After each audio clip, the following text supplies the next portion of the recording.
Pretty Little Liars, a television series, sometimes deals with disturbing and problematic topics. We provided a list of content warnings in the episode description.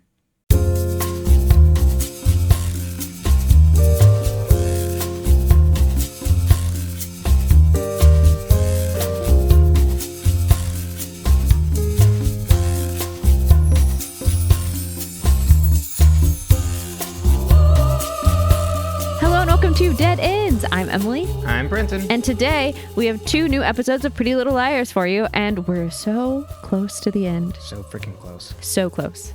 There has never been so much urgency to just finish out the episodes. You've never wanted to just know more? Mm-hmm. Oh yeah. Even though I know some things, as been evidenced in our spoiler zones, but I'd really like to know. There's also just certain things I'm we're just done with Nicole now. Or are we just done with Nicole? I think so. 3 episodes left. We're just done with Nicole. Yeah, that's what I assumed. It's all right, we're just barreling forward. Okay, but I also, we can talk about this more in the episode, but the idea, with the whole, in this episode, the whole, Ezra, do the PR without Aria thing, because, this is about your love story with Nicole. Did he use her name? I know. Is this not fiction? Because then when Aria and him are writing it, Aria's side is fiction. Mm-hmm. That's not, I don't think that's legal. So, or at the very least, I don't know. I don't actually know. Book based on his missing, is the premise at least? So is it fictional, but is it retelling his story with Nicole, which it kind of is, and we got that. But is it using a different name, and then they're telling?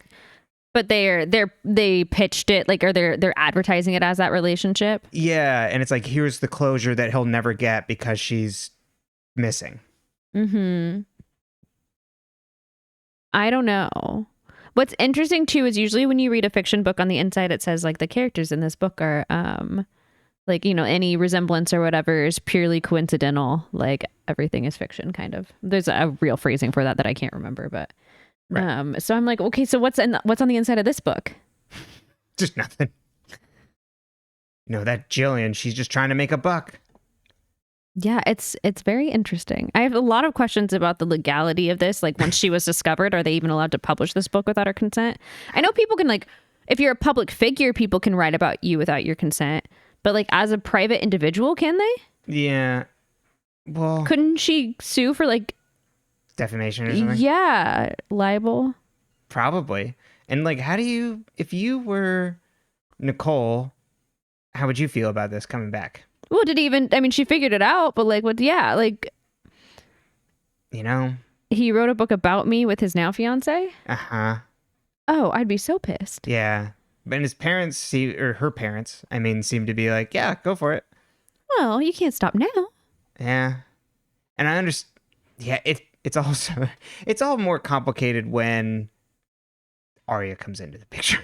Yes. That's really the thing. Because it's you understand that he took on this personal project of the unresolved feelings around this, and they seem to have treated him like a son and are being hey, we understand, work on this project. And it's then you, I don't know, you brought it. But they seem to be cool with Aria too, remember? Yeah. So I think it's just her coming back alive obviously throws a real wrench in their plans. Right.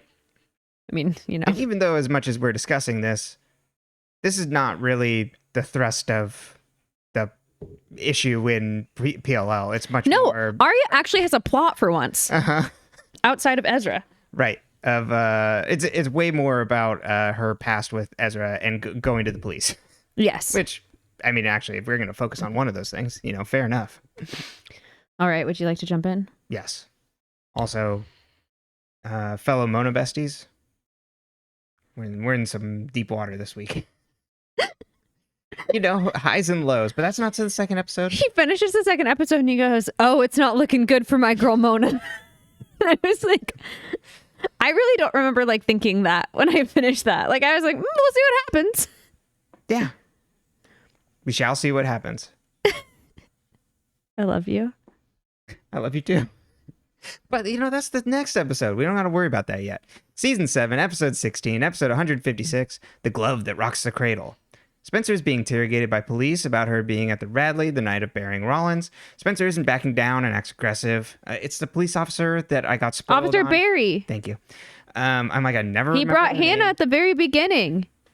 Remember when Hannah got arrested for... He brought Hannah in? I think so. He brought Hannah home. Oh, right. Or he'd knock on the door. Ashley Yes. talked to Barry all the time. He's been in this entire series. And He's like one of the most consistent characters besides the girls and their parents. Yeah, 100%. Probably it's got to be the most.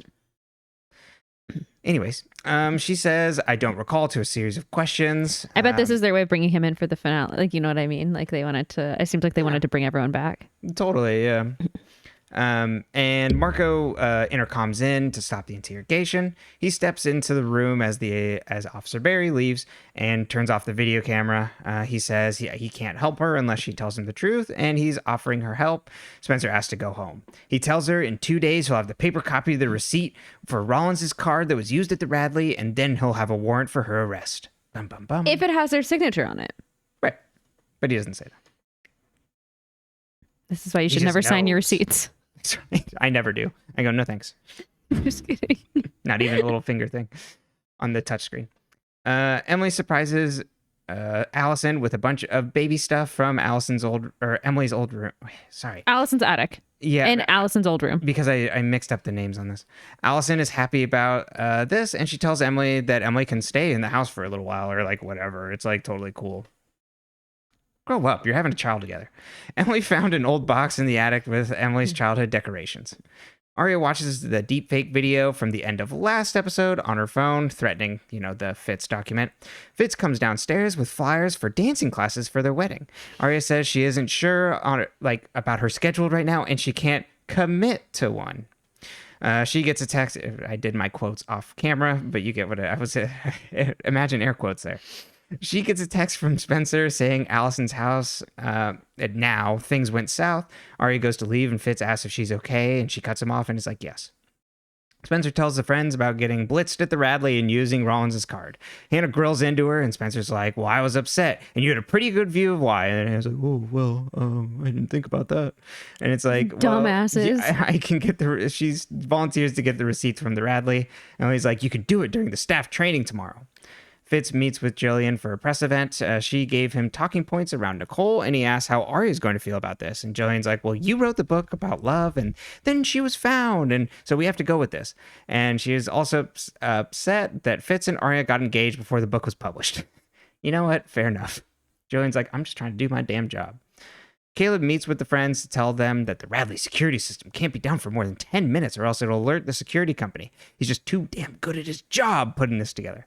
The board game lights up, and we see Hannah's piece is now at Rosewood High. The phone says, pick up your homework or go to detention. Remember, prison food makes you fat, and then lights up with an address for a computer shop. The only reason I quote that back is because it's an old A threat to Hannah. Aria gets a text that says Hannah thinks it's her turn, but yours isn't up yet, and you're playing for me. Haleb insists on going with Hannah, and she's like, I have to go alone. It's the rules of the game. She tells him to focus on helping Spencer. We owe it to her.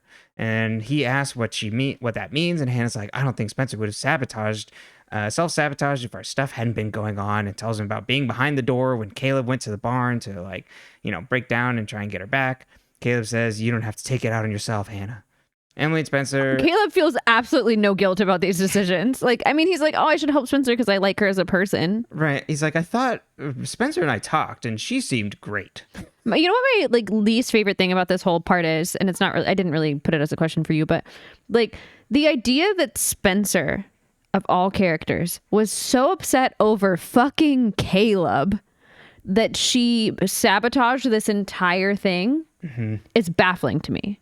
The first time I watched this, I was like, there's no way Spencer's going to get drunk at that bar. And she does. And then she does. And then I'm like, oh, maybe she's hooking up with him for a good cover. And then she's going to leave.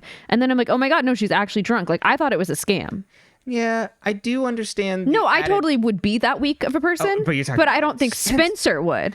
I think the addition of Hannah. I think the Hannah betrayal is actually it. I think you're right. Yeah. But I'm like, yeah. Really? Spencer, you don't need to cry over no man. It sucks. I don't like that. I don't like what they did to Spencer, the characters and the writers. Emily and Spencer assemble baby furniture, and Spencer thinks she can sway Marco, and Emily's like, I don't know, that's risky to bank on someone's feelings. Spencer's like, well, aren't you doing the same for Allison? And Emily's like, well, now what does that mean? And it's like, Allison wants to be in the baby's life. And Spencer's like, you're assuming a lot. And Emily says, it's all new territory. Stop judging me, Allison, or any of it. And I'm like, that's just good advice. Yeah, like, baby, be careful. Guard your heart, Emily. Mm-hmm. Instead, Emily is covering up her feelings because we find out later that she feels the same way. Aria comes home and finds Fitz reading the press talking points. He tells Aria about Jillian wanting him to do the press tour alone because of them being engaged. He's like, I won't do it. Aria's like, do it. It'll help us build a better future together. She also says, when I wrote this, I was giving a voice to a ghost, and now that person's back, and I can't speak for her. And Fitz is like, well, it doesn't feel right, and Aria pushes for him to do it. Hannah picked up a hard drive from the computer shop that she was supposed to go to from A, and Caleb opens the MP3 file that's on the drive. It's a Patsy Cline song, and Hannah recognizes that Patsy Cline was played in the dollhouse. Caleb says, what connection does this have to Lucas? And Hannah's like, for the last time, A is not Lucas. Spencer visits Marco at his apartment. She tries to make small talk, and he cuts her off and asks why she came over. Spencer defends herself and says she's the same person from a few days ago. You know me. Marco says, turns out I didn't know that person. Spencer's like, well, I know you. Dunhill was a monster. Why shouldn't he die? And Marco's like, but there's a justice system. Spencer's like, well, he got what he did. He should get what he deserved then. And then Marco's like, well, it's my job to bring people in who broke the line. And Spencer's like, begs him to let it slip through the cracks. And Marco says he can't. His phone rings and he says, I have to get that. You have to leave. He leaves the room, and Spencer sees a flash drive with Lucas's last name and his initials on it, and then grabs it and leaves. I really like this scene. The friends gather to see what's on the Lucas drive. There's a video of Lucas being interrogated. This is when Hannah and Lucas went to the police after Charlotte's murder, and he was giving an alibi for Hannah. Turns out he came back because he felt bad about lying for the police and to clear things up. He's like, I know Hannah didn't kill Charlotte, but I wouldn't be surprised if one of the other friends killed her. Spencer is then pissed about this, and Hannah continues to vouch for him. Emily brings up his litany of crimes, including being in Mona's army. This is my biggest letdown of the entire goddamn show. Hannah doesn't back down and says he's a friend just like one of you, and I know that just like all of you, you wouldn't hurt me, and he wouldn't hurt me. And Aria's like, well, maybe that's not true. ... You pushed him out of a rowboat. Maybe we'll follow. Maybe we'll go with Hannah to drop off the drive at the locker and follow you to see what happens. And then Hannah's like, what do you mean, Aria, by it when you said locker? But they all agreed to do it. We then cut to Lucas in the A limo reading Arcturus. Emily brings in her mobile from when she was a baby and sees that Allison isn't having a full breakfast and isn't taking her prenatal vitamins. And Emily grills her on all these fronts and says Allison is flaking out on her. And Allison's like, get a grip. Emily's like, well, what I see down the road is you running off. And Allison takes the vitamin and says, happy? So, there's a lot of representation, especially around Caleb, of deadbeat dads. Now Emily is presupposing that Allison is going to be a deadbeat mom. Hannah texts the friends that she got instructions for the drive. She has to go at the same time as the Radley staff meeting to go drop it off. Damn, what is she going to do? Ari's like, well, I can't go because I have to go to Fitz's press event that night. They dismiss the meeting, and Caleb asks if Spencer's okay. She's like, well, I have to schedule a second interview with Rosewood PD. It's just peachy. Caleb's like, sorry. And Spencer's like, not your fault. And Caleb's like, isn't it? Isn't it? Hannah and I aren't going to let you down this time. I hope that still means something. And Spencer's like, it does. No. Which I'm like, this part, I'm like, leave people alone. Yeah. Just leave her alone. That poor girl. I don't know. This is because really, you feel bad. Yeah, he feels bad. Yeah, so you're making Spencer make you feel better. Mm-hmm. Stop it. You know what? Just do better in the future, and you don't have to apologize now. Hannah goes to leave her apartment as Mona is waiting outside. I'm done with these Haleb. I love this. I love how angry you are about this. They crossed, Marco's talking about crossing a line. It's my job to look at the characters and see when they crossed a line. Haleb, they did. Hannah goes to leave her apartment as Mona is waiting outside. Hannah tries to make an excuse, and Mona asks why she's being shut out. Hannah shows her the hard drive, and Mona wants to be another set of eyes to see who picks up the drive. Hannah says the others can't know you're involved, and Mona's like, you didn't tell them, upset. And then Hannah says they wouldn't understand, and Mona's like, oh, okay, I'll help you, and then crawl under a rock again. How many times do I have to help you before I'm part of the group? Might as well head to the high school and just help you out then. Unfortunately, we get some complications on this in the next episode, but I'm like, damn, that's right. Fitz is at the press event at the brew, but Aria isn't there. Hannah drops off the drive as Allison and Emily wait to see who comes to the locker. We see someone go to Allison and Emily's mobile. It's Aria, who hangs up the switches the mobile, puts up one that's gloves and Barbie dolls that all look like the friends, hanging from the gloves so they look like puppets on a string. Emily apologizes to Allison for her earlier outburst. Allison's like, well, I feel like I'm just being tested by you all the time. They hear a door open down the hall in the school and go to follow the noise. Emily hears a separate noise from behind her and goes and turns the other way immediately. She hears Allison get hit and then turns back around to go help her. Allison is on the ground and says someone ran past her so fast and pushed her over. Aria destroys the baby's room and puts red paint on the crib and rips a stuffed bear's head off. She hears Allison and Emily downstairs. She runs into something and Emily and Allison hear the noise. Aria injures her arm trying to leave and Emily goes on to alert, searching the house. Aria is able to escape before Emily finds her. Fitz takes questions at the press event about the book and confronting his demons to write it. A reporter asks if there's another book in the works continuing his journey with Nicole, and Fitz is like, no, I'm getting married soon to Aria Montgomery, and Jillian's like, damn you. The friends minus Hannah are in Allison and Emily's destroyed nursery. They think Lucas came in and that the school was set up. Whoever was at the school couldn't have beat Emily and Allison back home. Emily is upset about the mobile as Aria tries to look aloof. Spencer finds Aria's earring on the ground in the nursery, and then Aria's like, oh, that's funny. I thought I lost it. Spencer then eyes her suspiciously. Hannah looks for the receipt that Marco's looking for, so use it. Spencer signing for Rollins' card. Haleb comes in the room asking what's taking so long. Hannah can't find the receipt because it's not in the right box and won't let Spencer go down for this. Haleb starts dumping a bunch of seats from the box on the ground and breaks a pipe to ruin all the receipts. He then wipes the security camera footage and goes to reboot the security system. Hannah gets a voicemail from Mona that Hannah's friends mistook her for Uber A, but she hasn't seen anyone at the school. Cameras come back on, and Hannah sees Lucas walking through the halls wearing a hat, so we know it's suspicious. Spencer gets a call from Marco. He asks if she knows why he's calling. He's like, I know you took something from me. Give me the damn drive. And Spencer's like, if I had the drive, that would mean people would know I was in your apartment that night. I wonder if people would find that strange. And he hangs up. Nice. Get it, girl. Get it, girl. Lucas scrounges through his apartment looking for something as the friends confront him. He's like, I can explain why I'm here. Allison yells at him for ruining the nursery. And he's like, what are you talking about? Emily's like, well, maybe it wasn't him. If he was, why would he be here? Or if he was why would he be here for us to find him? Hannah confronts him about going back to the police and asks why he freaked out. Lucas says, I'm freaked out about the comic book. And Charlotte, I didn't know that Charles and Charlotte were the same person, and we stayed in touch over email. He didn't say anything because he didn't want to be the reason why the friends were tortured, because back in high school, when him and Charlotte were keeping up, he sent a lot of details on Allison, making his life hell, and all her friends who stood by and watched. He was sent his comic book with a note that said, want to keep your friendship a secret, meet me at the Radley. No one showed up, though. They wrote another book also after this, him and Charlotte, where the vengeance in it became a game. He couldn't find it in the apartment, though, and the book was never finished. Hannah and Lucas catch up alone later. Hannah says, I know you weren't involved with torturing us, but why did you sell the factory? Lucas is like, well, the investors all left, and I didn't want to tell you.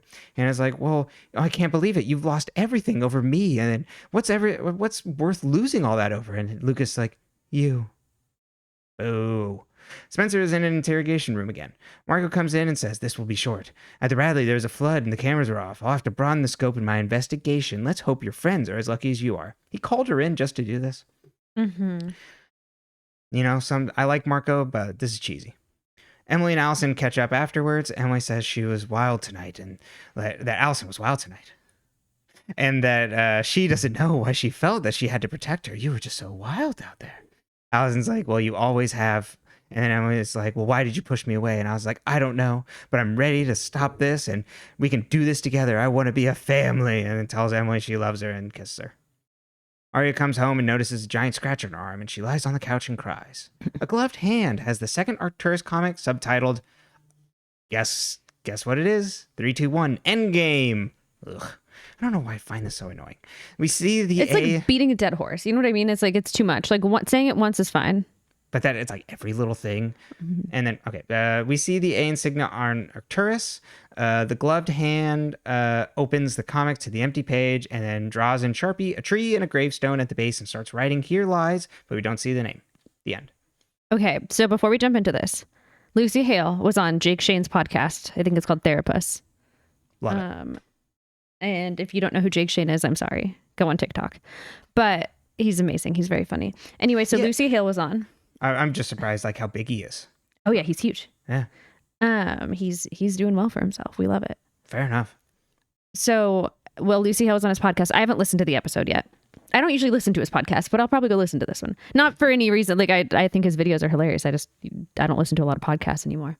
I don't do boring work where I need to listen to people talk to keep me from wanting to cry, which is great for me. But anyway, podcasts, many Patreons. So it seems like he asked her about like where she thought Aria would be in 2024. And she said, Aria's unwell. I feel like Aria's probably knitting and she's probably really codependent with insert who she ends up with here. And she feels like maybe that person is living this big, bold life and she's just like enmeshed in his life. And then she's like, is that okay to say? Maybe she's doing great. I thought it was so fucking funny. Damn. Such a sad reading of Aria after this. Well, and I also think like when she was on the show and stuff, it seemed like she kind of really, I mean, for obvious reasons, because she was on the show, it was like, you know, it's a love story, like it's very like that. And so like now that she's like a grown adult and like in a different place in her life, she can just be like, I don't feel like that was healthy. Yeah, they really made her take a back seat in this, huh? Yeah, poor girl. Yeah. I just thought that was really funny. I was like, oh, extremely funny. That's probably pretty accurate, and she would know because you know she spent the most time in Aria's head. Yeah, most time being around Aria, being Aria. Okay, so let's start with Spencer. Does Fury mean well for Spencer? Like, is he actually trying to help her, or is he trying to good cop, bad cop her? Or what's he doing? Is he trying to play her and she's just playing better? I think okay. Barring that we could still get that last minute turn. That's what I was going to ask you next. Do you still think he knew who she was when he met her? Yes, I think this is going to happen. I know the track record of the show and I know what's happening in the show right now. You think in 3 episodes they're going to drop that? Yeah. Okay. They have people turn on a dime in this show. I remember when Holbrook was introduced, I'm like, this guy's on the level.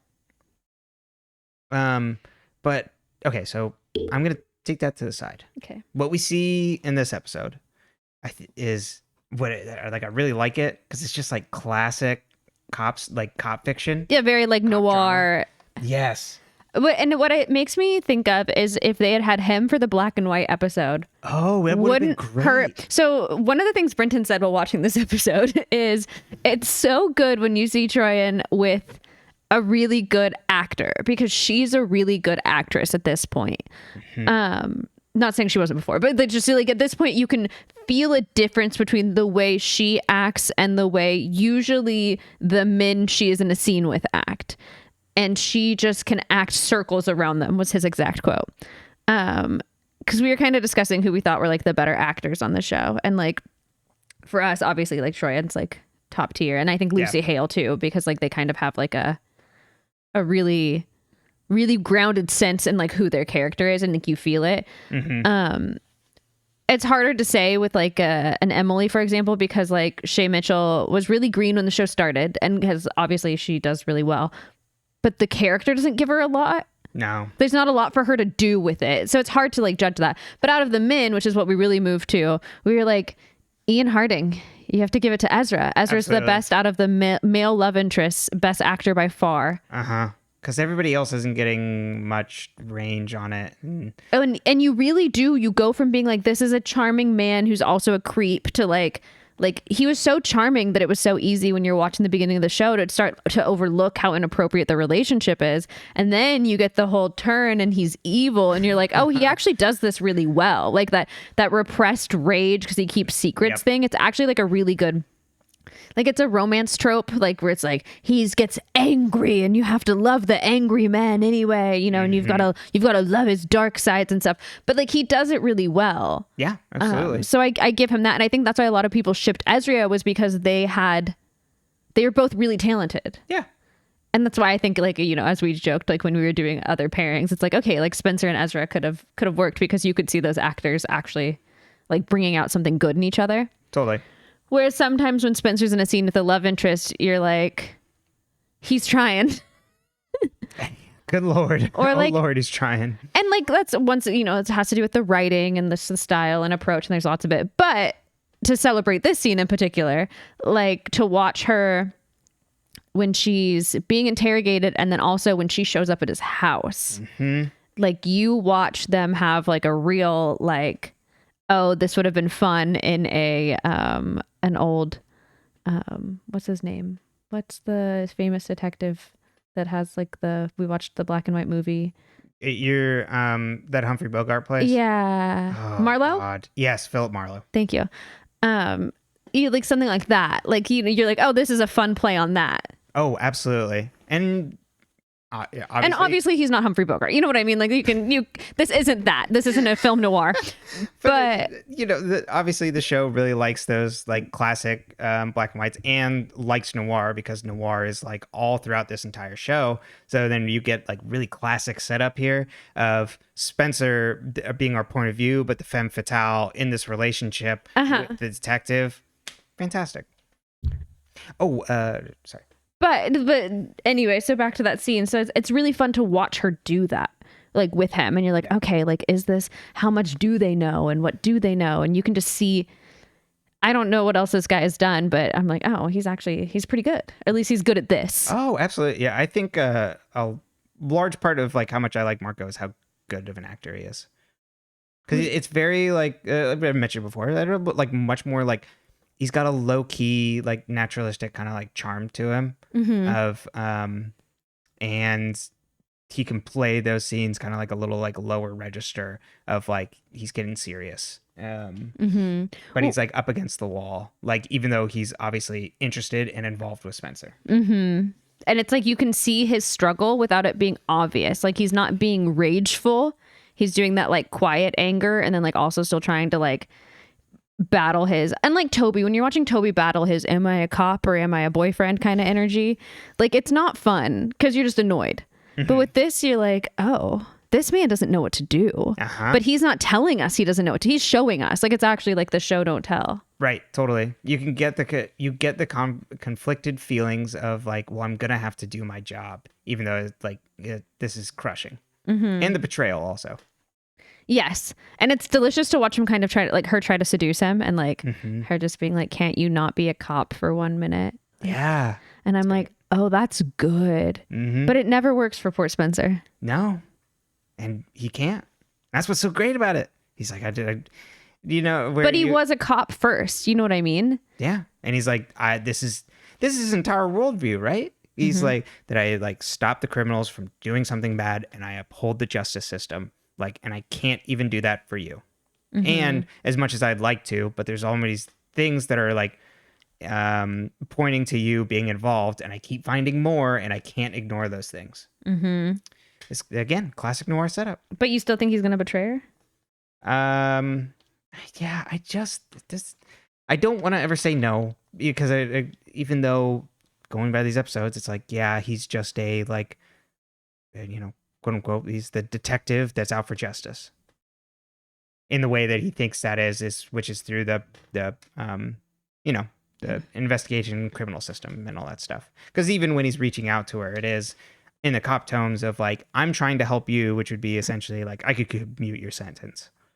You turn yourself in, you don't have to go. We can play this. I can find your angle, but I have to be given the chance to help you, and you're not letting me help you. You won't be the femme fatale for me. I think that's part of it too, is Spencer won't be saved.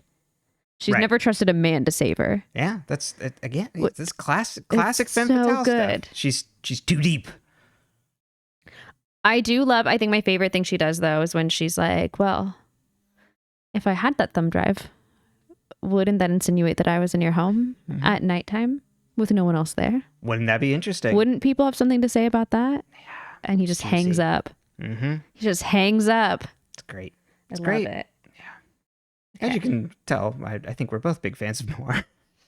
And just, I think this is what the show could have always been, and they didn't use it enough. Like Aria and Ezra could have done really good noir stuff. Like you could have played with this a lot, and they didn't as much. No. Which is fine, but It's a soap opera first. one, it's a teen soap opera, so like making references that the target audience is going to get is important. Like you can allude to things, but like it still has to make sense in the context. Oh yeah, within context, yeah. Because I was like, this show is not making contemporary references. Oh no, but they don't. The non-contemporary references don't seem to impact your comprehension of what's happening in the plot. No.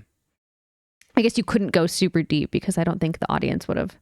It wasn't designed for an audience that would know that. Yeah, and listen, half the stuff goes over my head too. Oh yeah, that's not like a intelligence thing. It's just simply a reference. Like that's what I'm just saying. It's just like I don't have this reference point either.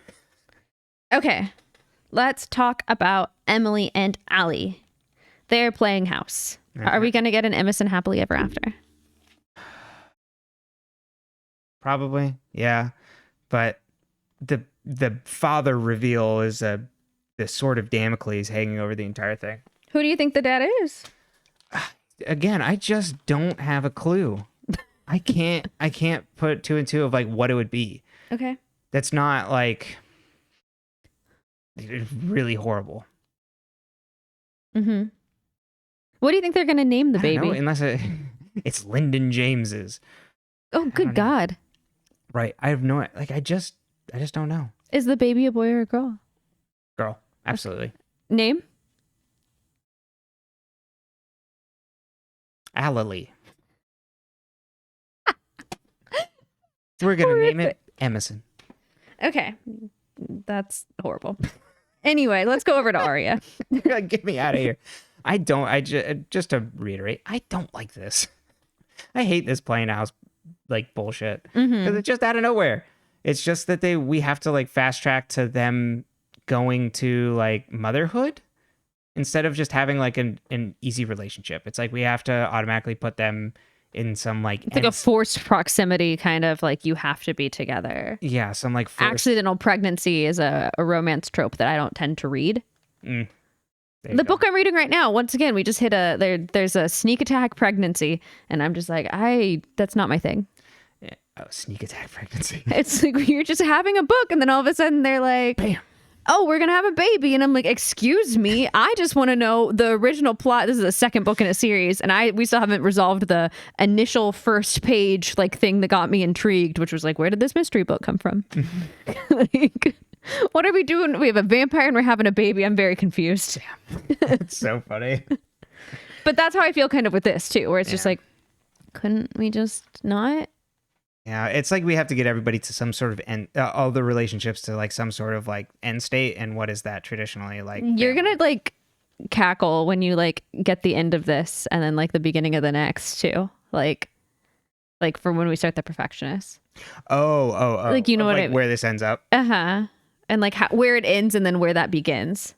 Oh, so you already know like? Yeah, okay. I know quite a bit about The Perfectionist. Oh, okay. I didn't watch it, but I Googled it. Because I was curious, but I was like not willing. Because the way the show ended, I was like, okay, well, I'm done. Mm-hmm.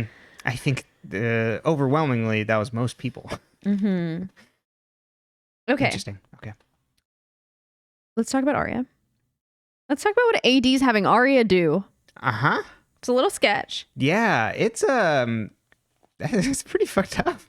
Why is Aria's a little too into it too? Yeah, well, and AD's like, Aria, you're gonna play for me, and Aria's like, okay.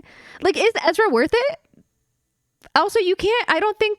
Like, I don't know how this works, and they throw in some statute of limitations, fake language in there. But I'm pretty sure like you can't just like decades later file a police report without like, like actively showing up as you and showing your ID or whatever. Like, I didn't think that's how it worked. I thought they had to like be able to identify you. Yeah, unless it's like an open investigation. Wait, but But there even wouldn't then, be, because why would there be an open investigation? There, yeah, because she never submitted it. Interesting. There's a lot. Yeah. Should Aria be part of the PR for this book that she wrote? I mean, probably. Is her name on the book? Yeah, she's a co-author. Yeah, she should be on this. And listen, Jillian, if you have a problem with that, then you shouldn't have allowed them to do this together. And more important, well, it's just because Nicole's back, so it ruins her marketing narrative. Right, and then they're also engaged. Yes. But if Nicole hadn't come back, then that wouldn't have mattered either. It would have been like, oh, he found love again. And you can use that angle. Mm-hmm. But the idea that Nicole came back, which is once again why I ask, like, is this story not fictionalized? Right. Apparently not. Or at least like... What section of the bookstore am I going to find this in? It's so true. Okay. Where indeed? Will the girls or will Mona or will no one catch Aria? Oh, they're definitely going to catch her. They're going to catch her in the act. Spencer's going to catch her. Mm-hmm. Spencer's already like got an inkling. Like, so Spencer's going to like either like follow Aria when Aria steps out again and find out first. I think Spencer will be the one to find out first. And maybe Mona already knows. Did Aria send the graphic novel to Lucas, or did A do that? 'Cause we know Aria took it. Yeah, but it seems to me like that A gave Lucas the comic. It didn't send it to him because Lucas is in the van, in the limo. Okay, yeah. So I'm assuming it's either Sydney. But then he says he got it in the mail. Uh-huh. So you think Lucas is lying? I think so, but also Lucas is stepping out of the show. You think this is Lucas's last scene? Yeah, probably. Unless there's something, he could come back around. I just didn't think like Lucas would be all that important to bring back, but he could be. I assumed, I'm like, oh, I thought he was lying, and there he goes. So you know how Emily puts on her poker face to my right. You know how Mona, or Ali, or Mona's like, your friends thought I was A, and like ran at me or whatever. Oh, uh-huh. But Ali's like, oh, they pushed me. Did Mona push Ali? I wouldn't put it past Or her. was it someone else? Mona, you pushed over a pregnant woman. Does Mona know she's pregnant? Does it matter? Should we be pushing people? I feel like I'm babysitting toddlers. I'm like, do we use our hands in nice ways or not nice ways? I guess Mona would have pushed her. Or was someone else there and they pushed Ali? But Mona explicitly says your friends mistook me, so she pushed Allison over. Or did Allison not get pushed at all? Did she just trip? And Allison fell over. She's even tripped. She's like she's in basketball or soccer. Oh wait, soccer, that would work. So she fell over. She's flopping. Okay, let's talk about Hannah and Mona by proxy. Okay. I guess we start with Lucas though. Lucas goes back on his whole corroboration with Hannah on the night of Charlotte's murder and throws her and all of them under the bus. And then it's weak boy. It's like, oh, Hannah would never do it, but I can't say the others. And the police are like, yes, we'll believe this man who we already just had admitted confession that he lied to us. Uh-huh. Like, I'm sorry. Like when Spencer's like, oh, this is awful for me. And I'm like, is it? They're going to listen to this guy? Also, he's going to do that and then let Hannah stay in his house? Like the police are never going to believe this man. And all the rest of them. Man. What's wrong with Lucas? This weak boy. Still harboring a grudge against the rest of them. Because it's still that like that he loves Hannah. It's like all the weirdness with him coming back in this and being like, use all my stuff. I'm going to do all these things for you, even though you don't love me. That I find just I hate that. Off-putting. So one of my biggest pet peeves in the world, just in general, with the whole world itself, there's actually lots of things I hate, but this is just a pet peeve, is men, and that men... Actually, a frustration I have is men.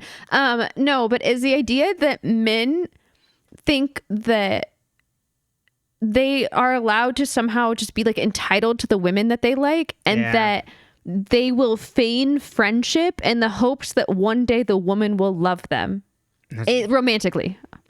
That's very much the vibe. And there are so many guy friends that I had until I was in serious relationships, and then they wouldn't fucking talk to me. And I was like, oh, you think of me as a fucking object. I am something that you want to acquire. And until I am not taken, you don't want anything to do with me because I'm something you can't have. As if like, so then I'm like, oh, you weren't my friend at all. Right. And the idea that men treat women like this and like think this is okay, and that it's also like romanticized often and like unrequited love is really fucking weird. Yeah. It's one thing to be like, oh my gosh, I have a crush on this person and they're never gonna have a crush on me and I'll just move on and I'll live my life and it's fine. But he makes it fucking weird and he does it on purpose. Yeah. He gives her like all this stuff and like all the stuff that he does with the business and he things. Bankrupts his company. Yeah. To take care of her. It's just weird. I lost all my money Very on your off-putting. business, but it's okay. Uh-huh. Like, what do you mean just you to lost? take a chance on you, which is very romantic. But also it's pointless because like, one, this man had that much money and he lost it all in Hannah's business. How much money was he spending on Hannah? She didn't even make that many outfits. Like she's been busy. He's still betting. That's what I literally wrote down. You mean the boy with the gambling addiction? Well, here's another gamble. Exactly. I just think it's so weird. No, I'm not with it. Yeah, it's so weird. It's so frustrating too because it's like, why can't we make this character into just like some guy who's like, oh, I liked you in high school and it didn't work out and that's fine and we can still be friends and I still want to be your business partner because I believe in you as a friend. Yeah. Or why can't men just be friends with women? Yeah, or that he could come back around on it, right? Or on the other hand, that it's like, I'm sorry, I shouldn't have been friends with you. Yeah, or I can't be friends with you, and that's okay. Yeah. There's lots of people that like there's lots of people that are friends with their exes, and there's people that aren't, and I am one of those people that for the most part is not friends with my exes because like, what do we have to say to each other? Right. It's just at the very least it's just like Lucas never grew backbone. Yeah, it's so weird. So then instead he's still like fawning over her in a real, he's just fawning over her. So but then he was also part of this group that like has tortured multiples of her friends. Right. The A group, because he massaged Emily. Yeah. Never forget. Never forget. Mm-hmm. Unfortunately, Mona's army was a big wet fart, so. Man, imagine if we had this group, Mona's army, going after him. Instead, just doing flash mobs. So, speaking of Mona's like, I'm ready to play the game. What do we think about that? Yeah, well, I mean, find out next episode. She's playing all right. Is she playing the game? Or is she... I think she's trying to be involved, yeah. Do you think she was already involved in the game? I worry that she was already involved in the game. Okay. But what I would like to be is that she's like, I learned all these things, and now I'm going Mona mode. Like, okay. I'm ingratiating myself in this, and I'm going to find out who the hell this is. So I'm going to be... So she's doing her homework, essentially. Okay. I would love that to be what was happening. Okay. I love that too for you. But I am worried. Should Hannah be telling the others? Should tell the others immediately about Mona helping, right? Yeah. So before this gets a little messy at the end of next episode, I'm like, yeah, like either we are bracketing off the things she did in the first couple seasons. Not great, but Mona has, in wrestling terms, made a face turn. So for the most part, like... Oh, yes, something all of our audience will know and love, wrestling terms. I was like, I've never heard this in my life. So there's faces and heels. Heels, like, bad guys. Okay. A face turn is like, you're a good guy. Okay. Now, essentially. So she's mostly done a face turn. And when you say, like, turn, that's from one to the other. And, like, so... she's helped out so much with the friends. So what does it take for Mona to be able to get in their good graces? And the answer is, there is no amount. She hit Hannah with a car. She kidnapped Spencer. Right. But I at least like that. Well, and me being like, well, yeah, let her in. Like she's doing laps around all of you. Like even if you think she's an enemy, that's an enemy's closer scenario that is in your benefit. Mm-hmm. or, there's just me. It's just like, let her in. But at the very least, I do like that she brings up this complication and that Hannah is like, well, I can't tell everybody else. And us knowing that, like, with Spencer and the rest of them, there is no amount of progress that is ever going to be made. Well, because Mona really intentionally tormented the shit out of Spencer. Oh, yeah. Don't we remember the academic decathlon fight? Good stuff. Good stuff. Okay. My final thought and thing was that AD's not as artsy as Lucas and Charlotte, because when AD starts drawing that picture, I'm like, wow, I could have done better. A single line. With Sharpie in the book? You're defacing something. That's so rude. That's all I have for this episode. Yeah, I did like that the book not having been finished. What would AD possibly do? As if the comic book is some divine destiny for the plan. I don't know. I don't really buy it. Oh, fair enough. I don't know. All right, you ready for the next one? Let's do it. Okay. Season 7, Episode 17, Episode 157, Driving Miss Crazy. Aria and Fitz take salsa dance lessons. The class breaks and Aria walks away. Fitz asks to make sure she's okay. Fitz is getting bugged by his brother. Hey, remember him? That their mom doesn't like who he's dating. Aria sees she has 3 missed calls from a blocked number. Fitz sees she looks worried and says it'll be okay. He steps out to talk to his brother. Aria gets a FaceTime from AD and wants out, but AD says you have to deliver a gift to Spencer and her family. AD then reads from the document that Aria, the document on Fitz that they have been holding over Aria, called him a conniving predator and that he abused power in a leadership position. And Aria's like, well, I never filed that police report, and it was 6 years ago.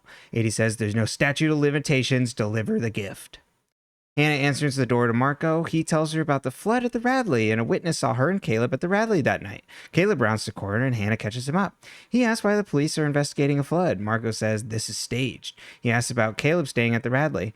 Hannah says he was hired and upgraded the security system. And Marco's like, weird that the security system was down that night. I spoke to Ashley about this as well, and I will continue to follow up with her. That evidence might have been destroyed, but other ones have surfaced. Ooh. Spencer and Emily are packing up the Hastings house. Peter comes downstairs and says hello to Emily, and then Spencer finds a robe from the Radley that she thinks she was brought home in. Hannah tells... A blanket. A what? A blanket. Oh, blanket. We don't put fresh babies in robes. I thought it was Oh, was it her robe? I thought it was from when she stayed. I, for some reason, thought it was her baby blanket, and I was like, what an odd choice. To hold on to? Uh-huh. Oh, you could be right. Either way, she's got some history. Hannah tells everyone they need to play the game now to finish this before they end up in jail. Hannah then asks why Aria hasn't had a turn, and Aria's like, I don't know. Mona comes in and asks what she missed, and Spencer's like, an invitation? Hannah says Mona knows. One of my favorite scenes. It's really good. Hannah says Mona knows about the game because she's so smart. She knows the questions before it's even asked. And Mona's like, the question is why you waited so long to ask me, and to that I have no answer. Mona thinks she knows who AD is. Spencer says, we don't need your theories or your support. Mona's like, you're forgetting who changed the windshield when you ran over Dunhill. I'm not going to leave my fate in your hands. I love this scene. It's such a good scene.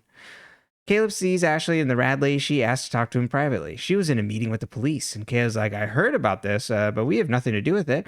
Ashley's like, Marco keeps pointing to you, protecting the friends. Tell me that Hannah isn't in any kind of trouble. And Haleb's like, well, she's not in any trouble.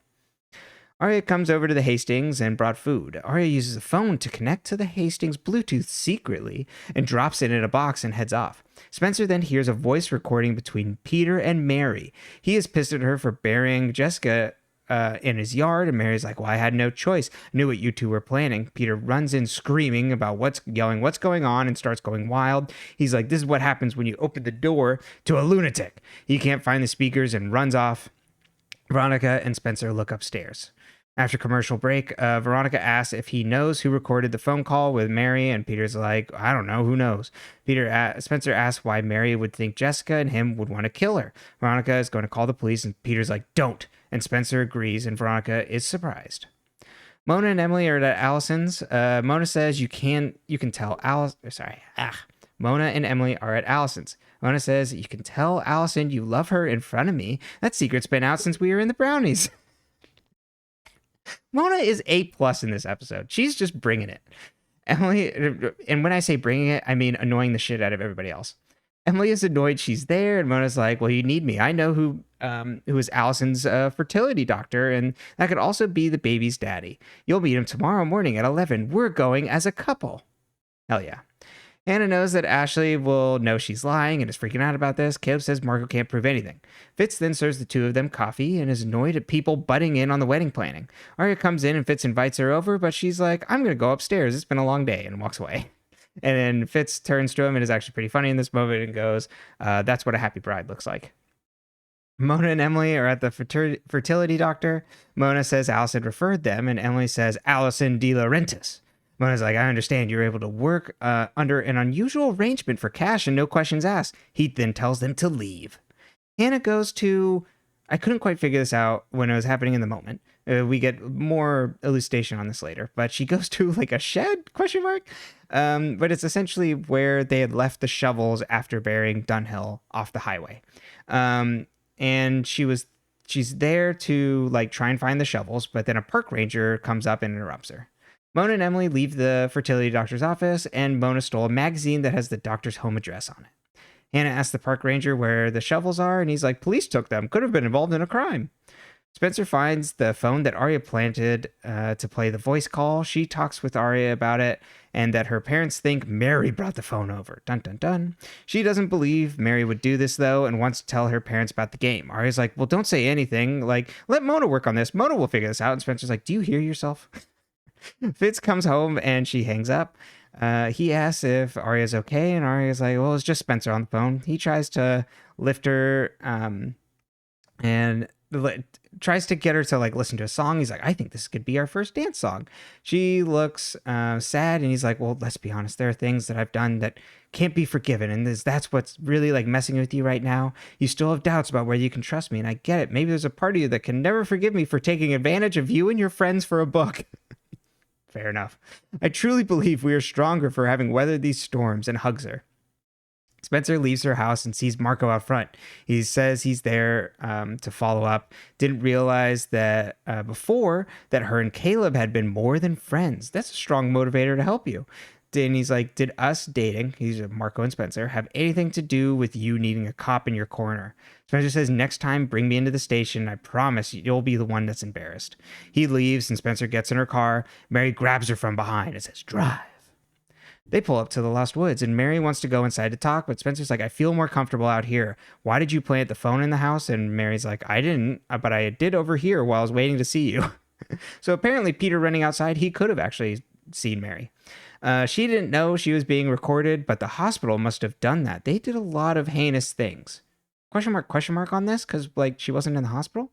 Spencer says, what about you? You must have as well. And Mary's like, don't judge me. I did things to protect myself. Flashback. Mary and Peter are inside the Hastings house. Veronica and the girls are apparently out of town, and he tells her that Mary will never see Spencer ever. Mary says, who do you think signed the papers that put me into a straitjacket? Jessica then comes into the house and asks what she's doing there, and is like, and looks at Peter and goes, I thought we were taking care of this. Back in the present, Mary says that the pills that killed Jessica were meant for her, and they were supplied by Peter, but Mary intercepted the pills. And she's like, I've been robbed of so much, especially you, Spencer. Would you stay with me? It would be like a second chance for us. Wouldn't it be nice to be free, especially with a detective bringing down your neck? Mary, a.k.a. Sirius Black. Aria gets a text from AD that says, nice job. It says, nice job, H-Bomb. You've shown your true colors. Hannah comes home screaming about the missing shovels and getting Lucas's car detailed. Ashley then rounds the corner and is like, what the hell are you talking about? And it's like, Hannah comes up with an excuse, and then she also wonders why Caleb and Hannah are like kind of like back together. Like, did Hannah need help? Is that why like Caleb and her are so close lately? And Caleb's like, you know what? I did need help, and I figured it out thanks to her. I want to marry her. Aria's on a soundstage, and it's black and white, and she's wearing like a old school headscarf. Mona then steps out in a cop uniform and then starts singing Jailhouse Rock. And then it's like a big song and dance number breaks out as we see Fitz in a prison uniform getting beaten up by the cops. Aria leads Fitz upstairs as a prison uniform, leads him upstairs, and then brings him to in front of someone else that's wearing a prison uniform. It's Veronica. And she starts the ceremony for their wedding. Aria says sorry, and Veronica's like, Veronica tells her, "You're a selfish bitch, and I wouldn't piss on you if you were on fire." That is the quote of the episode. Aria then wakes up screaming from her dream on the couch to the movie that Fitz and her were watching together. An old black and white movie. Again, not talking about knowing references. I don't know what it was. She gets an AD text that says her reward is waiting downstairs in the brew. Aria then goes downstairs. So I don't know what time they fell asleep at because the brew's still open, and starts looking for it and can't find anything. Emily and Mona go back to the fertility doctor. They went through his mail and found he paid off his medical loans with cash. Yeah, they really found a lot in his mail. He says he didn't get names. It was all handled electronically, but he can give them the donor's ID number. Spencer comes home and finds her parents looking at the letter from Mary. It was on the table, and Peter says the letter is all a ploy. Spencer says, for what? Trying to make her go away forever? Veronica says, answer the question. And then turns to Peter and goes, answer the question. Peter's like, I was protecting my family, and I'd do it again. If someone continually threatened you, I don't think you would do any different, and then leaves. Which, the audacity to tell your daughter, who was threatened and stalked, and then eventually kidnapped by someone who's continually doing this for like at least 3 consecutive years of her life, and then is now doing it again? Peter. I mean, Peter's already in the garbage, but like, Jesus Christ. Veronica hands her the letter and says, we can start unpacking these boxes. We're not going to Harrisburg. I'm dropping my Senate seat. I didn't do this, but like, I did this to you, but I did stay married to him. So I was like, Mary didn't bring the recording. She's not out to hurt us. And then Veronica's like, well, who did then? Aria continues to look until she spots a piece of paper underneath a coffee table leg. It's an envelope. Inside it says, connect this, you're almost there. And there's a puzzle piece. Aria turns around and sees Mona, who waves at her. What was Mona doing there? Just getting her coffee. Hannah walks around in the woods until she finds Haleb in a tent. She asks why they're there, and he says the Radley staff was eyeballing me, probably because of Marco. Better to be off the grid. Hannah asks if he really meant what he said to Ashley, and Kayla's like, I'd marry you right this second. They have a nice little romantic evening with champagne and then cigars, and he takes little paper rings off the cigars and they put them on each other. Spencer meets Mary at the Lost Woods. Mary asks if she told her parents she was leaving. Spencer's like, I didn't, but I'm not going with you. I need my friends, and I can't walk away from this. And I can't walk away from my mom. Mary's like, don't apologize. She is your mother, and you're lucky to have her. Do you know who delivered the recording? Spencer's like, no, but at least I know it wasn't you. Mary says, I hope you can forgive me. And Spencer says, I already have, but you need to forgive yourself. Spencer then goes to leave and hears a twig snap and stops.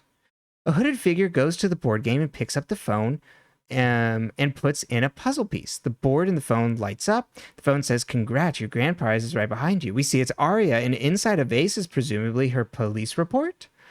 Emily's at Mona's with the phone from the Hastings and asks for her help looking into it. She also wants to continue to follow up on things, but Mona keeps pushing her away to leave and is like, we'll talk in the morning. She goes inside her apartment and locks the door. She looks through the people and waits until Emily leaves, and then goes and sits down at her computer and starts click-clacking away, and we see a printout of the board game on the wall and a bunch of character photos on the wall, including much-offs of Allie and Ashley, and then there's also the shovels stacked in the corner. The end. Dun, dun, dun. A new A layer, it almost looks like. I love it. Maybe. We'll see. We'll see. Okay. Monet. I thought I grabbed the coaster. It was just my notebook. Let's talk about Aria's police report about Ezra being a predator. Do you not think he already knows? That he's a predator? And that she would have done that? Wait, sorry. That Fitz already knows? Like, does he not, like... It's kind of like, do you not think he would have assumed that at some point in a rage, like when she found out about him writing the book, that she wouldn't have reported him to the police? That she might have like come to that conclusion. Or like written it down somewhere. Like the girlie is a writer. Yeah. And also he would probably just go like, he was apologetic earlier. Like the way that we have Fitz now, he would be like, yeah, like I understand you felt unsafe because you found out that I had I had intentionally misled you for a number of years to write a book about you. Yeah. So. Also, I knew you were a child. Yeah. And I willingly got into a relationship with you. Uh-huh. Okay. Perfect. So, vibes. Right. Exactly. So, yeah. If he probably doesn't know, but like, even if like she told him, You got to take your lumps on that one, bud. Also, you know what I really love in this episode? Ezra says the quiet part out loud. Ezra really goes, maybe there's a part of you that never forgave me for taking advantage of you and your friends for a book. Mm-hmm. Like, what? And Aria's like, no, I did. That's fine. Yeah, that's not what I'm worried about. I'm worried about my own stuff. I said bad things about you that were true. You know when Aria goes downstairs and she gets her puzzle piece and all of that? Yeah. Do you think Mona, when she sees her... planted the envelope there? Is that what you're saying? No, that's a great question, though. Do you think Mona planted the envelope? I was like, there's a 50-50 chance that she did. Or do you think she's just like catching Aria being sketch? I mean, it's definitely catching Aria being sketch. So maybe I'm wrong. Maybe Mona will be the first one to find out, but Spencer will be the one to confront Mona or Aria. Blech. Okay, so let's talk about Spencer then. What evidence does Marco actually have? Like, he can't get the receipt. Said this, it's like, huh? He met her he saw her that night. So he's insinuating that he met this girl at a bar. She looked completely normal. She had already committed a murder and was covering it up. Yeah. And she was drunk off her ass? Like, when who? you phrase it that way, it sounds frankly ridiculous. I mean, I know it's exactly what happened, but it's such a good cover because of that. Yeah. And also that's why she was like, I buried a body tonight. Which is great. It's so good. That's a great piece. But yeah, you're right. Like when you stop and think about it, it's like he's really, from a different perspective, he's really grasping at straws. He doesn't have anything. He has some hunches based off of witness testimony. Mm-hmm. But there's no like witness to like what actually happened to Archer. Because I mean, that's why until they got the body, the finger, they just assumed he was on the run. Yeah, they still don't even have his body. No. Okay. AD's gonna send it in pieces. Mary Drake's confession to Peter playing on the PA. Mm-hmm. Does Spencer figure Aria out here? Does she put this together?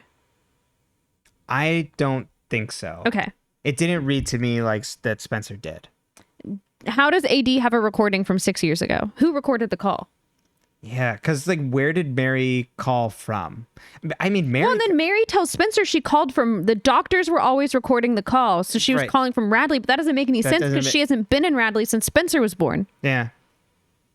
Like, so, either that's an inconsistency or that's a straight up lie, and I would go with lie. And I could see that Mary would record it. You know what I mean? Like for insurance, like you can catch Peter in a lie there. And then you can use that against Peter later. Or not a lie, but you can catch Peter like what he's going to do. Do you truly believe that Jessica and Peter were trying to kill Mary? No. Do you think I don't Peter think so. was involved in Mary trying to kill Jessica? How is Peter involved? Or did they just steal his blood pressure medicine and threaten to frame him? I mean, he was probably with Jessica. I think Mary took things... I think Mary thought that she was going to get...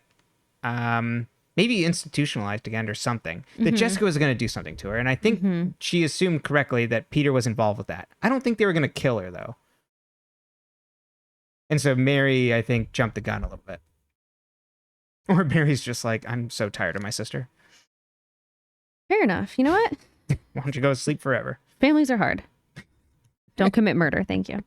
Why did Allie go to visit Jason in New York? Like they would just get this like side like line. They're like, oh, she went to go visit Jason in New York. Jason never shows up. What the hell? Like, why? Jason didn't come to her? Right, exactly. If I was pregnant, I'm not visiting anyone. You can bring your ass to me. That's right. And that's all I have to say. What are you gonna do with Jason in New York? What's the? Seems like there's a lot of other more pressing things. Mm-hmm. I don't know. Mm-hmm. Mm-hmm. You mean you need to go see where Shauna died? Oh, I did miss a Spencer question though.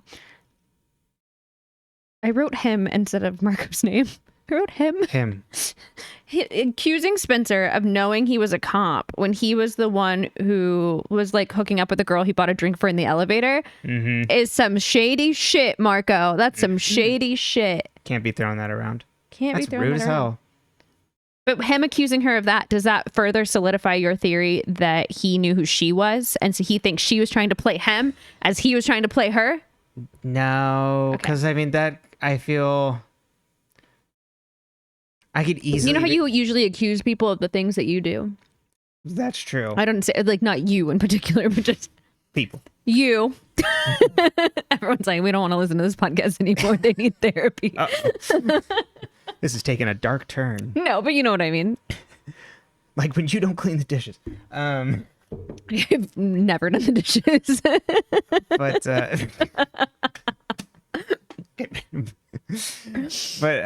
that's not true. But where was it going with that? Oh, that's from A Hurt Place, right? Okay. Where he's like, oh, has she been manipulating me the whole time? Okay. It's in that same noir headspace. Hannah Marie Marin, why would you leave the murder shovels in the woods, just like behind a shed? Her middle name has to be Marie, right? Absolutely. Just like how old she is in this when she was born. She's a millennial woman. That's right. Hannah Marie Marin. Yeah, it's so dumb. It's you wouldn't bring the shovels, put them somewhere else, and then she has to like many weeks later go back and be like, "What happened to the shovels?" And then no, this is why they absolutely need Mona. Yeah, it's shit like that. You mean Girl Boss who already has the shovels? That's right, and replace the windshield and the car, all that good stuff. Hannah and Caleb go to the woods to have sex like they did the first time. At least that's what we assume. But they're doing a whole... It's funny because that was less of a sex scene than what we usually get with them, which I thought was funny. It's very funny. Like when they're on the carpet recently. But it was like, I mean, it was a reference to their first sex scene, but the cigars using the paper as the rings was so fucking random. That was so fucking random, right? Yeah, nobody smokes. And like, if these girls had started stress smoking, wow, bad for you, I would understand. Absolutely. I forgot about the season that Emily got really into vaping. Could you imagine? Like, do you think in the modern one there's vaping and stuff like that? Oh, there has to be. Yeah. Especially with who's creating it. Speaking of that, okay. They don't have their finger on the pop culture pulse in this show. But imagine if like Emily has like a rig just because of this time and she's like, well, yeah, Allison, I'm doing Fat Clouds. So, speaking of a Riverdale moment. Okay. We get a Mona Jailhouse Rock dream sequence. Yeah. I love it. Oh, me too. I am mad that we didn't have a musical episode every season. I know. I said, where is the Riverdale in this? And I know I've always said Pretty Little Liars walked so that Riverdale could run. And I live, die, and breathe by that.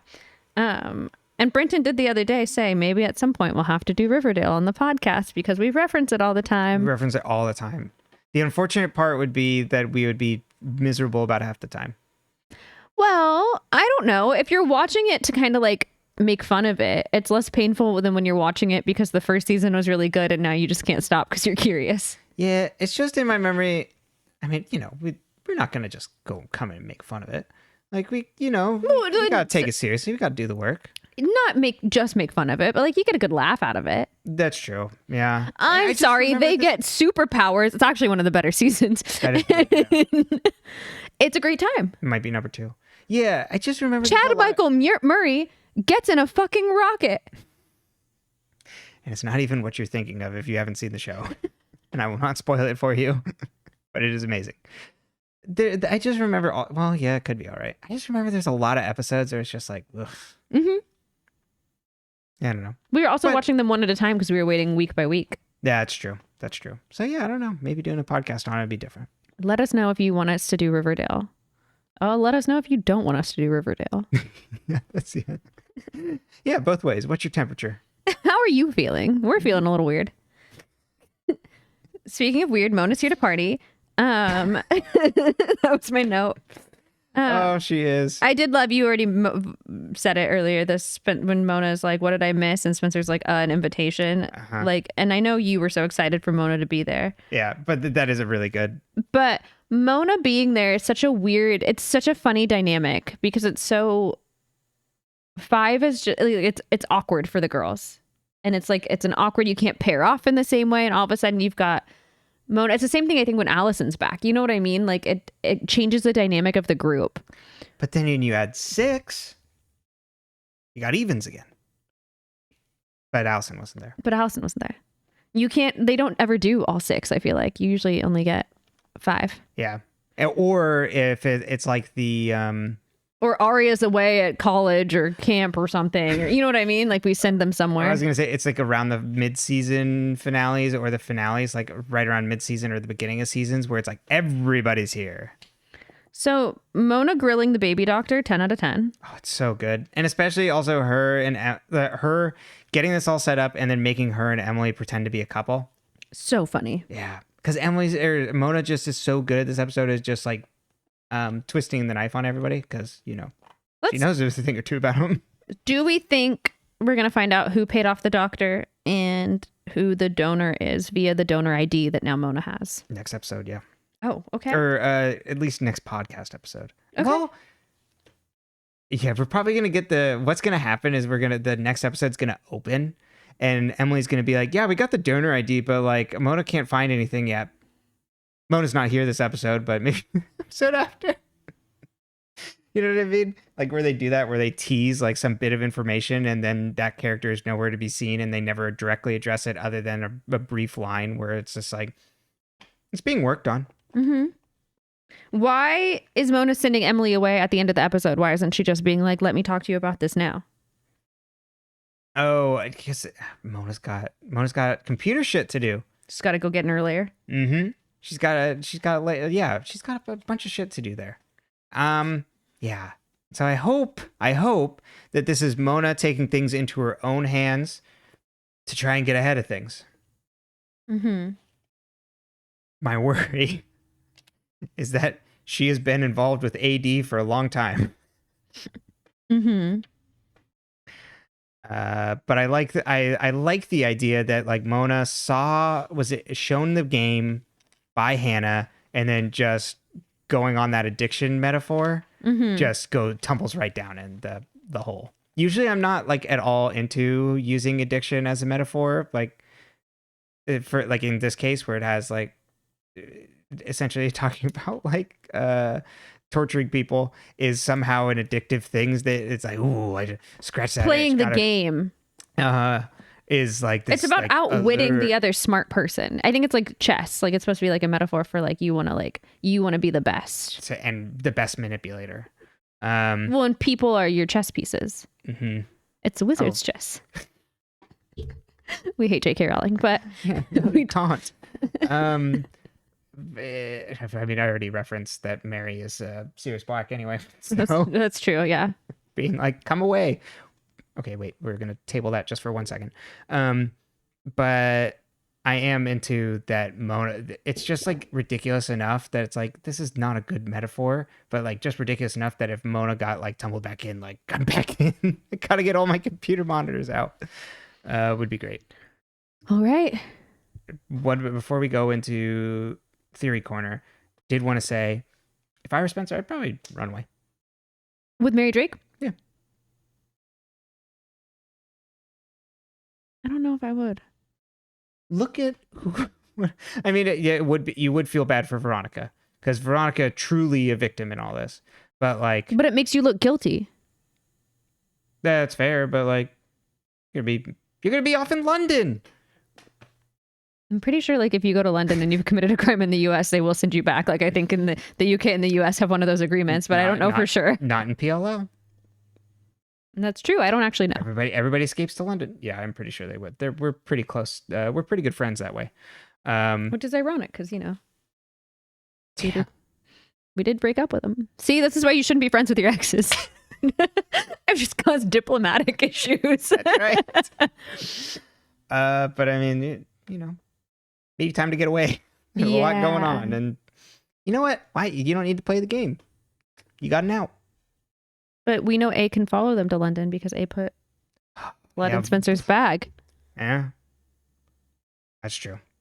All right. You ready to theory? Oh, I can try.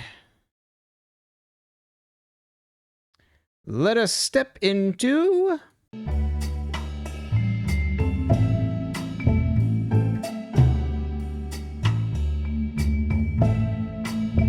Theory Corner. We need to know... Theory Corner. Oh, sorry.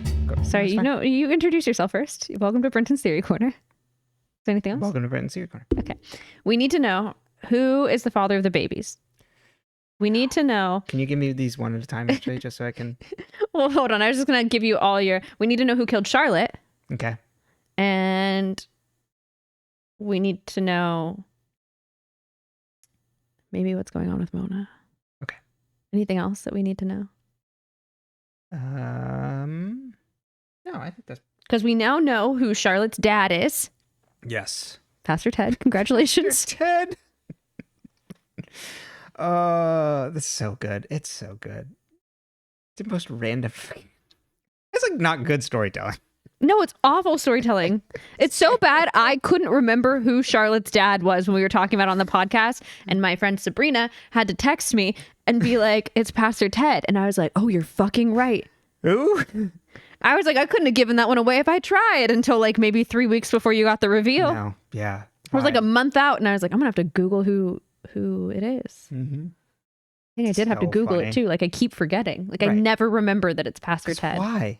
Pastor Ted's such a minor character and has nothing to do with any of the rest of this. Also, the family tree now. Think about that. We could have had Hannah in this De Laurentiis Hastings family tree. That's true. If Ted had married in. Okay, but the first question was who the father is of the baby. Right? Yes. Who is Emily Allison's baby dad? Who is the baby's father? And you think it's going to be a girl? Yes, I do think it's going to be a girl. What if it's Ren? Just out of nowhere. They just pull another one in because he saw him with doing some shady shit at the airport. He's got a shaved head and he's popping out kids. That's right. It's like Nick Cannon. Do you think whoever the father is knows they're the father? I know, doesn't that really throw it all out the window? It's so hard. My guess is probably going to be no. But okay. Then who would it be? This is so hard. What if it's Toby? What if it is? Toby would be dumb enough to like go to a fertility doctor for no reason. If they were gonna get anybody's sample, this is so hard. Okay, so who I really can't connect back. You've guessed Noel Kahn, right? At one point, yeah. You've guessed Ren, and I've guessed Toby.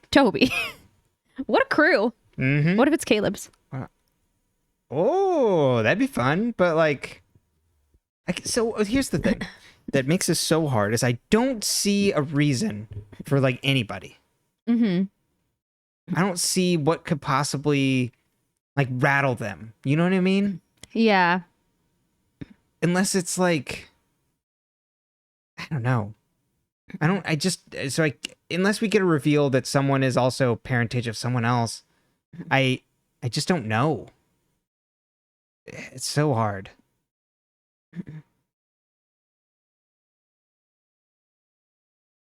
Yeah, I can't find a reason for it, and it's driving me nuts.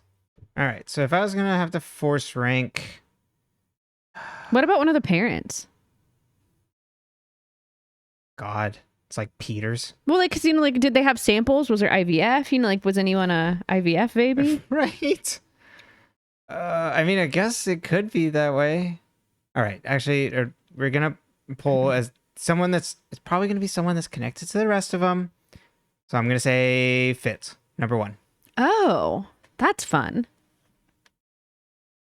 And then number 2 will be Noel. Okay. And number 3, Toby. Okay. You booted Ren off the list? Yeah, I don't think likely. Okay. All right. What was the second question? I mean, I listed them so that I wouldn't have to remember them. So Who killed Charlotte? Who killed Charlotte? Yeah. You know, seeing off of this, I'm like, maybe it was Mona. So maybe Mona is the one that killed Charlotte that, you know, they've been looking for. And Mona did actually want to get Charlotte out of jail so that Mona could exact revenge. Ooh. So are the shovels Mona has from killing Charlotte, or are they from the... No, I think it is from them, like, Mona would have never left them evidence. on her side. Cool, okay. And they're working together since, obviously, I still think AD and things involved is still trying to figure out who exactly off Charlotte. So I'll go with that for now. And then... I really hope my burp didn't just go into the microphone. I'm so sorry if you had to hear that. Nothing. Okay. And then second, I will say Dunhill still did. Okay. And then third, what is Mona up to? There you go. So that'd be my prevailing theory for Mona. Number 2 would be that Mona is actually involved with AD stuff and has been for a while, even if Mona doesn't know who AD is, like similar to like Sydney sort of thing, but more levels of access because Mona's doing things. Or similar, it could be actually similar to Aria even. Yeah, that Mona's AD trying to get in. Or right, is holding something over Mona. Or third, I think third likely is that Mona is actually just trying to get ahead and like the thing that I want the most, like fell down the addiction rabbit hole. Ooh. And is backsliding. Okay. All right. Any other theories? I think that kind of covers it. I thought those 3 questions might give you a good framework going into this. Yeah, easy one. So only a couple episodes left. Really got to put on my thinking cap. Yeah, we'll see if any of your theories are right. We shall see. All right. Well, stay tuned for next time. And thank you so much for joining us. Goodbye. Goodbye. 2 more podcast episodes. Great job. Yeah. Are you excited? Yeah. It's pretty what? 3 more episodes of Pretty Little Liars for you to watch. That's wild. This has flown by. Can't believe we're already here. Wow. 100 and they've done it. So we're at 150 something. 150 or more. Did they do 167 episodes? 60 episodes then? I don't know. A lot of episodes. I've never counted. I was never one of those like, oh, it's the 100th episode. You know what I mean? I was like, it's episode 3 of season 4. Like, that's my brain. Running totals don't matter to me. Mm-hmm.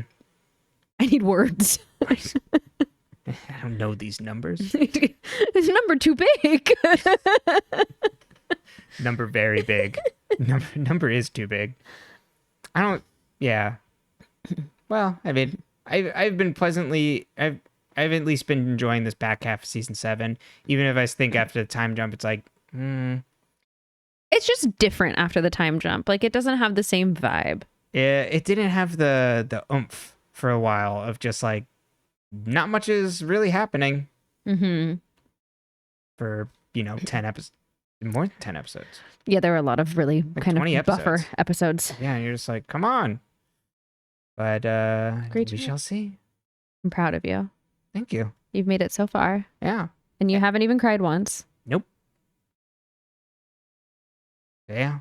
But keep up if you would like to us to discuss anything in the finale episodes, shoot on over. But make sure that for now there's still spoilers, or they're not spoilers. Demark if there are spoilers, just because we're in the finish line. We're almost there. And then I will know everything soon. He will know everything. We're still here, and you're gonna find out everything that we know. I will, exactly. That they wrote into the show. So anyways, you can find this podcast on all your audio podcast platforms at Dead Ends. You can also find us on YouTube to see our faces in the camera, dead_ends. You can also write us an email to deadendspcast@gmail.com. That is in all the description boxes of all the episodes. Also give us like, subscribe, all that good stuff. What did they say? Hit that bell so you know when it happens. The notification bell, not just any old bell. Ring the bell too. Start playing bells. That's right. It's mealtime. And yeah. That's usually it. That's it. So we're still here. We're going to find out everything. You're going to find out everything. That's right. Some of us have known. Exactly. And we've had to keep our mouth shut. There's also things some of us have forgotten, such as who Cece's father was and countless other little details. Yeah. And big details. There's some reveals that I was like, oh, yeah. You would think that'd be big detail, but it really does come off as small detail. They give it to you so nonchalantly. It's just like, yeah, it's just Ted. But we'll see you next time. Yeah, we love you. Love you.